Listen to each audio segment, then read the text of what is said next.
Imaginez-vous un neurochirurgien qui passe sa vie à étudier le cerveau des humains. Un médecin formé à la science occidentale, habitué à considérer que le cerveau est la clé de notre conscience. Puis un jour, son propre cerveau est frappé d'une maladie extrêmement grave. Il tombe dans un coma profond.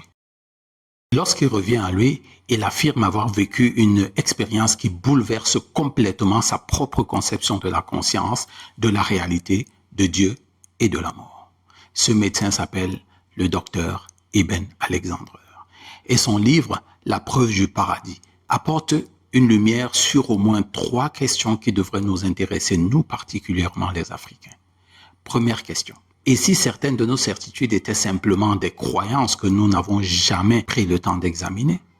Deuxième question. Et si notre plus grosse prison, c'était la peur? Troisième question. Et si on nous a toujours menti sur Dieu?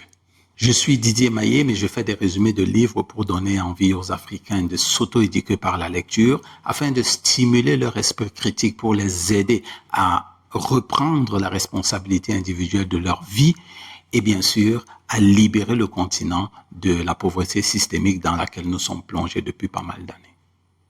Aujourd'hui, nous allons parler d'un livre qui peut être lu comme un récit d'une expérience spirituelle, mais aussi comme une invitation à faire une autre chose beaucoup plus importante, apprendre à penser par soi-même.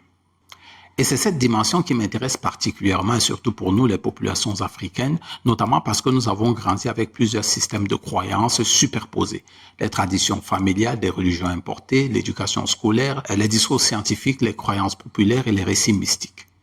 Le problème, ce n'est pas de croire. Le problème est de croire sans examiner.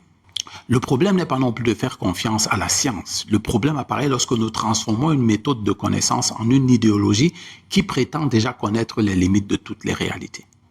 C'est justement l'une des plus grandes questions soulevées dans ce livre de Ibn Alexander. Vous le devinez, mais je vous le dis quand même, j'ai déjà réalisé un résumé PDF de La preuve du paradis qui vous permet de découvrir les idées maîtresses de ce livre en famille et pour vous donner envie d'aller lire le livre lui-même.